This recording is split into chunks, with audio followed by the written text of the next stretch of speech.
Thank you Rukku, thank you very much. ಯಾಕೆ madam?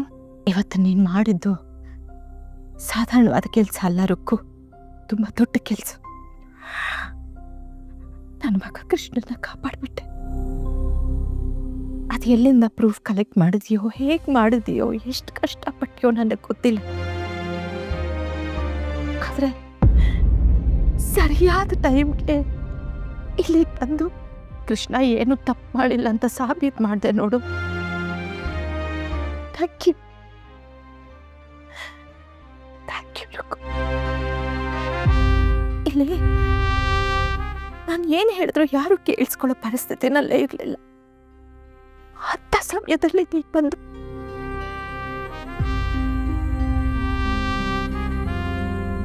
ಮಾತುಗಳೇ ಹೊರಡ್ತಾ ಇಲ್ಲ ರುಕ್ಕು. ಲಾಜಿಕ್ ಆಗಿ ಮಾತಾಡಿ ನನ್ನ ಮಗ ಕೃಷ್ಣನೇ ಕಾಪಾಡ್ಬಿಟ್ಟೆ. Thank you Rukku, thank you very much. Krishna ನನಗೆ ಬರೀ ಮಗ ಮಾತ್ರ ಅಲ್ಲಮ್ಮ, ಅದಕ್ಕಿಂತ ಹೆಚ್ಚು.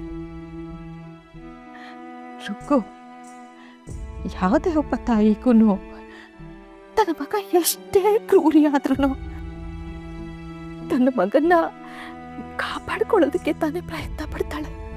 ಆದ್ರೆ ಪಾಪ ನನ್ನ ಕನ್ನಮ್ಮ ಕೃಷ್ಣ ಯಾವ ತಪ್ಪನ್ನು ಮಾಡಿಲ್ಲ.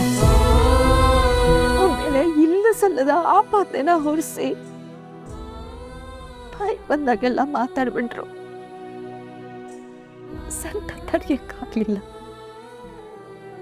ಇವತ್ತೇನಾದ್ರೂ ಪೊಲೀಸವ್ರು ಬಂದು ಅವನ್ನ ಕರ್ಕೊಂಡು ಹೋಗಿದ್ರೆ ಏನಾಗ್ತಿತ್ತು ಗೊತ್ತಿಲ್ಲಮ್ಮ. ಥ್ಯಾಂಕ್ ಯು ಕಣಪ್ಪ, ಥ್ಯಾಂಕ್ ಯು. ನೀನು ಇವತ್ತು ಮಾಡಿರೋ ಈ ಕೆಲಸಕ್ಕೆ ನಾನು ಯಾವತ್ತೂ ನಿನಗೆ ಋಣಿಯಾಗಿರ್ತೀನಿ, ಯಾವತ್ತೂ ಋಣಿಯಾಗಿರ್ತೀನಪ್ಪ.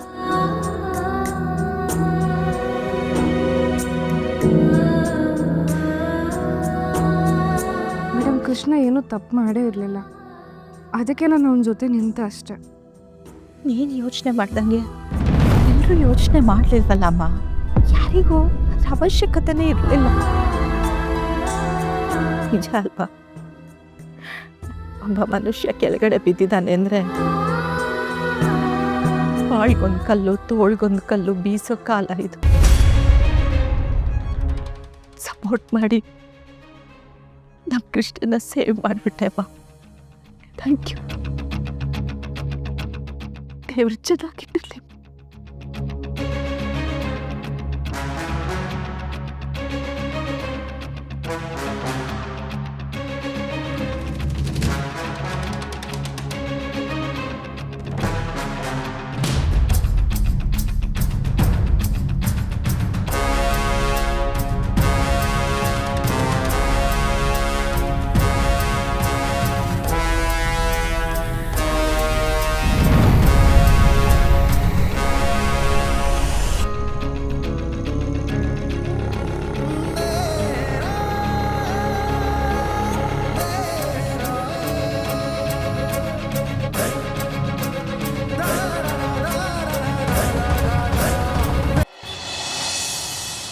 ಏನು ಬ್ಯಾಡ್ ಲಕ್ಕು ಮಚ್ಚ ನಂದು.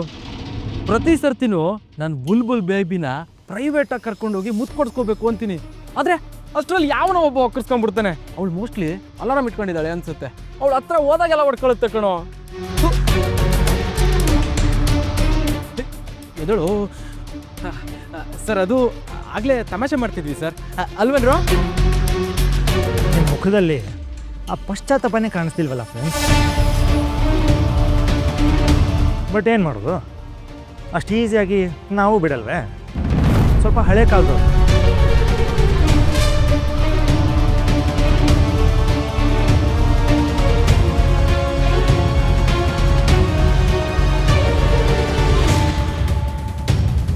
ರಾಮು, ಪ್ರಿನ್ಸಿಪಲ್ ಆಫೀಸ್ ಹೋಗಿ ನಾ ಹೇಳಿದೆ ಅಂತ ಹೇಳಿ.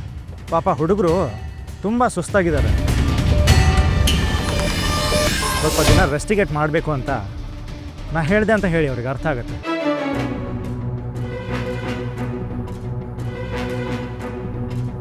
Sir sir sir sir sir please sir, rustication ಬೇಡ ಸರ್, ಈ ಎಕ್ಸಾಮ್ ಬೇರೆ ಇದೆ ಸರ್.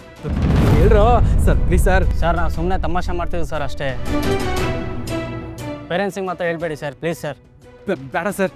ಕಾಲೇಜ್ಗೆ ಸ್ಟೂಡೆಂಟ್ಸ್ ಆಗಿ ಬಂದು ಚೆನ್ನಾಗಿ ಓದಿ ಲೈಫಲ್ಲಿ ಸೆಟಲ್ ಆಗಬೇಕು ಅನ್ನೋದೇ ಈ ಕಾಲೇಜ್ ಉದ್ದೇಶ.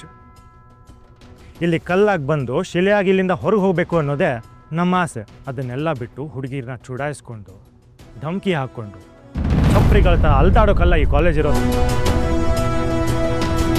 ಅಂಥ ಕಚ್ಚಡಗಳಿಗೆ ಇಲ್ಲಿ ಜಾಗನೂ ಇಲ್ಲ.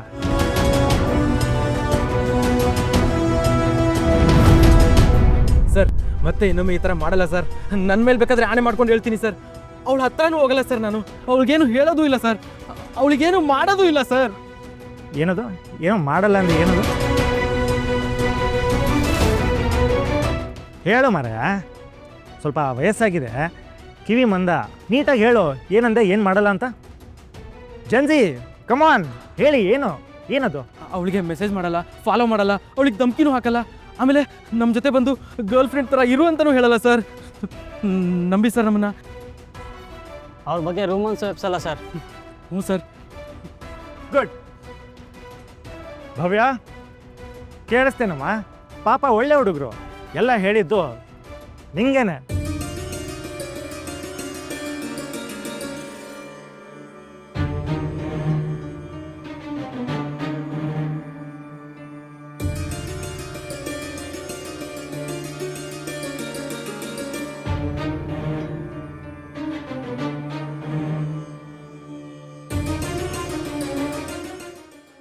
ಭವ್ಯ, ವಿಡಿಯೋ ಯಾಕೆ ಮಾಡ್ತಾ ಇದೆಯಾ?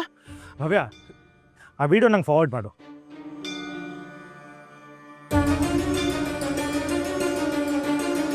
ಆ ವಿಡಿಯೋ ನನ್ನ ಹತ್ರ ಇದೆ. ಅವಳ ಫೋನಲ್ಲಿ ಡಿಲೀಟ್ ಆದರೂ ನನ್ನ ಹತ್ರ ಇರುತ್ತೆ. ಇನ್ ಕೇಸ್ ಅವಳ ಫೋನ್ ಡ್ಯಾಮೇಜ್ ಆದರೂ ಪ್ರೂಫ್ ಅಂತ ಇಲ್ಲಿರುತ್ತೆ. ಓಹ್, ನನ್ನ ಫೋನು ಡ್ಯಾಮೇಜ್ ಆದರೆ ರೈಟ್.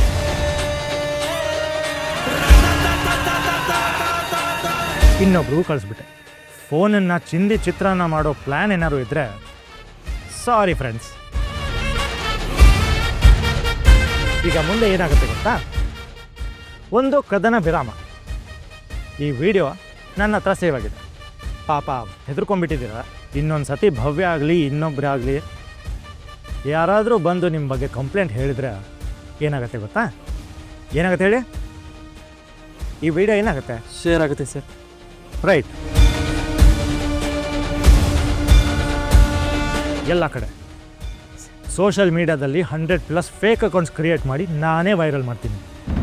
ಆಮೇಲೆ ನಿಮ್ಮ ಪೇರೆಂಟ್ಸ್ಗೂ ಕಳಿಸ್ತೀನಿ. ಓಕೆನಾ?